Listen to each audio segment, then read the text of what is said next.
When the contract first came across my screen, I thought it was a joke. Private caretaker needed, non-human client, high security clearance required, hazard pay included. The pay alone was enough to make me read the fine print twice. I had spent 8 years in specialized diplomatic security, mostly guarding alien envoys during fragile post-contact negotiations. I knew how to remain calm around beings with extra limbs, telepathic pulses, or bioluminescent skin. I knew how to follow protocol, but I had never seen a listing quite like this. No species name, no medical details, just one line under behavioral advisory. Client's cultural perspective toward human males differs significantly from Earth norms. Professional composure required. I accepted the job anyway. 3 days later, I was flown to a private offshore research compound in the Pacific. The facility wasn't on any public map. It hovered partially above the ocean on reinforced anti-gravity pylons, half laboratory, half fortress. That's where I met her. First impressions. Her name was Sarah Vallon. She stood at the center of a glass-walled observation suite when I was escorted inside. Tall. Slender. Almost human in shape, but not quite.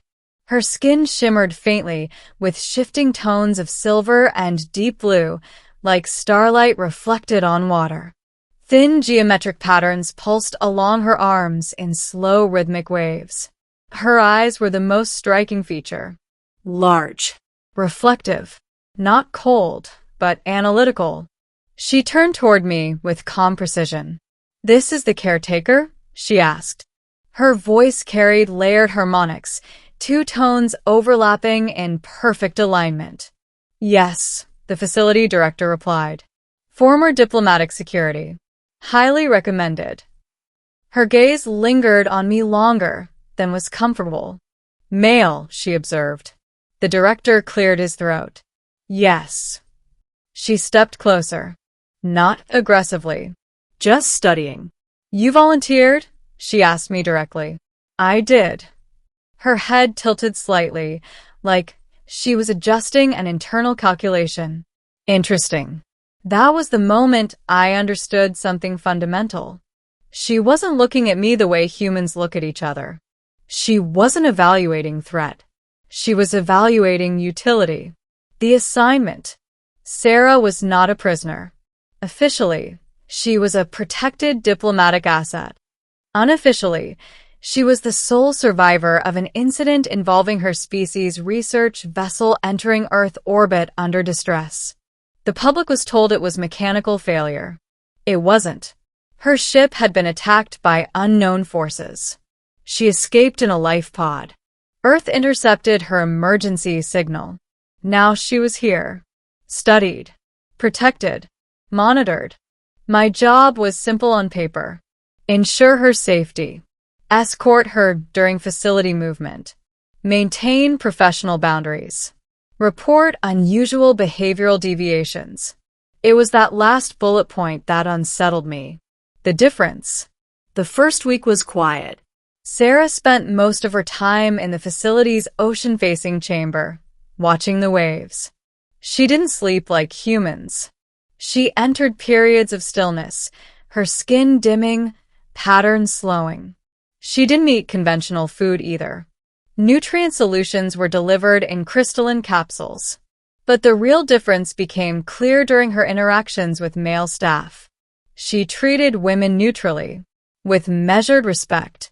But when male researchers approached, her demeanor shifted subtly.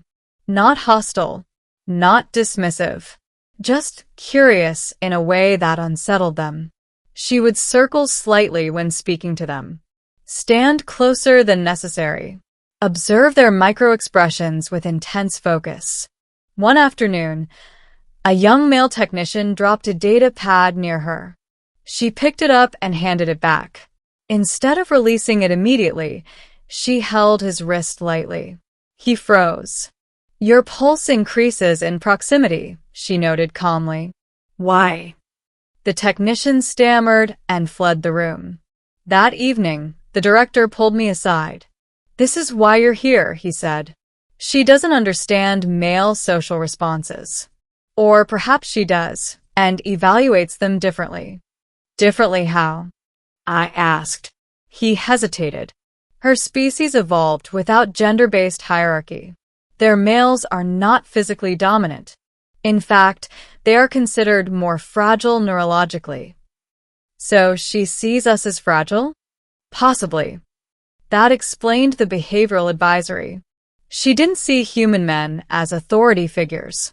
She saw them as biologically unstable variables. Direct observation. 2 weeks into the assignment, she addressed it directly. You maintain distance, she said while we stood alone in the observation chamber. It's professional protocol. Protocol suggests threat management. Do you fear me? No. Then why distance? I chose my words carefully, because I don't know how you interpret proximity. She studied me in silence. In my culture, closeness indicates trust. Among humans, it triggers hormonal irregularity. I almost laughed, but she wasn't joking. You've been studying us, I said. Yes. And what's your conclusion? She stepped closer. Close enough that I could see the subtle energy currents beneath her skin. Human males are reactive, competitive, status-driven, but also protective in unpredictable ways. That's a broad generalization. So is yours, she replied smoothly. Touché. The turning point came unexpectedly. A storm rolled in one night, violent, electrical, shaking the facility's stabilization pylons. Power fluctuated. Emergency systems activated. During the chaos, one of the outer laboratory platforms partially detached. 3 staff members were trapped, including 2 male engineers. Sarah sensed the structural instability before our monitors did. The support column will fail in 90 seconds, she said calmly. How do you know? I demanded. I feel the harmonic distortion. Without waiting for clearance, she moved toward the emergency airlock. You can't go out there, I said. It's too dangerous. She looked at me with something new in her expression. Assessment. You would go. Yes. Then so will I. Before I could stop her, she triggered the outer platform access. The storm hit us instantly, wind and rain slamming sideways. The engineers were clinging to a fractured railing. One was semi-conscious. The structure groaned beneath us. Sarah moved with unnatural balance, gripping the unstable beams as if gravity negotiated with her. She reached the unconscious engineer first and lifted him effortlessly. When the second engineer slipped, I lunged and caught him. The platform tilted sharply. We had seconds. Sarah locked eyes with me across the chaos. Release fear, she called. I'm good, I shouted back. That is not what I detect. The support column snapped. The platform dropped, and a pulse of energy radiated from her body. Not explosive. Stabilizing. The falling structure slowed just enough for emergency cables to deploy from the main facility. We were hauled back inside. Alive. Aftermath. Medical teams rushed the engineers away. The director stared at Sarah like she was both miracle and threat. You could have died, he said sharply. I calculated acceptable risk, she replied. For male engineers? For personnel. Later, when we were alone again, I confronted her. You didn't have to do that. Yes, I did. Why? She considered the question carefully. Your species values sacrifice in males, she said. It increases social cohesion. That's not why I would have gone. Then why? Because they're people. Silence stretched between us. And that differs from my reasoning? She asked. I don't know, I admitted. That was the moment her perception began to shift. Not dramatically, but noticeably. The truth. 2 nights later, She requested a private conversation. I have withheld information, she said calmly. About my mission. I folded my arms. You weren't just a survivor, were you? No. She paced slowly. My vessel was attacked by a faction within my own civilization. Why? Because I study interspecies compatibility. I blinked. Compatibility how? Neurological integration. Emotional resonance. Cooperative evolution. You're a scientist. Yes. And they attacked you for that? My research suggested human males possess unusual adaptability. I stared at her. Adaptability. Your hormonal volatility allows rapid emotional recalibration. You form bonds under stress faster than most species. That's oddly specific. I studied your war history, your disaster responses, your social bonding under crisis. And your conclusion? She stopped pacing. Human males are not fragile. It was the first time she corrected her earlier assessment. They are volatile, she continued. But volatility enables growth. I didn't know whether to feel complimented or dissected. So, what am I to you? I asked quietly. Control group, she said at first. Then after a pause. Friend. The threat returns. The attack that destroyed her ship was not finished. Facility sensors detected a cloaked craft entering Earth's upper atmosphere. Not military. Not human. Her people. They tracked my energy signature during the storm, she said calmly. They're coming for you, I said. Yes.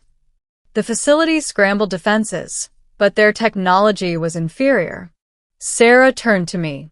I must leave. With them? No. Away from Earth.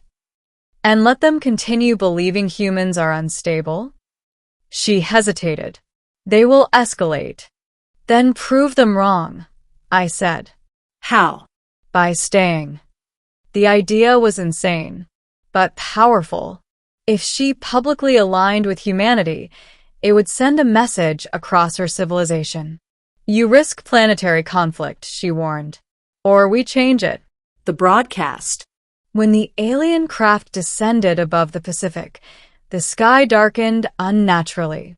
The world's satellites caught everything. This wasn't hidden. Sarah stood on the facility's upper deck. I stood beside her. You choose visible defiance, she said. Yes. She closed her eyes. Energy pulsed outward from her body, stronger than during the storm. The alien craft responded, projecting a column of light around her. A voice echoed, not in sound, but in pressure. Return. She did not move. Instead, she reached for my hand. Not for balance. For statement. This human male stands without aggression, she transmitted across the beam. He chooses alliance, not dominance. The pressure intensified. Humans destabilize systems. They stabilize through adaptation, she countered. She squeezed my hand tighter. And I did something instinctive. I didn't challenge. I didn't posture. I simply stood. Calm. Present. Unafraid. The beam flickered. Her people were watching through that craft. Evaluating. After a tense eternity, the column of light retracted. The alien vessel ascended. And vanished. Epilogue. Sarah remained on Earth, not as captive, not as subject, as ambassador. Her research continued, openly now. She no longer studied human males as anomalies. She studied them as partners. Months later, standing once again by the ocean view chamber, she looked at me thoughtfully. You alter my conclusions, she said. Good or bad? Evolutionary. I smiled. And how do you see human men now? She considered carefully. Not fragile. Not volatile. What then? She met my eyes steadily. Capable of choosing restraint. The contract eventually expired. But I didn't leave. Because somewhere between caretaker and case study, something changed. She no longer viewed human men through alien metrics. And I no longer viewed her as someone who needed guarding. Sometimes the most important differences aren't erased. They're understood. And in that understanding, entire civilizations shift.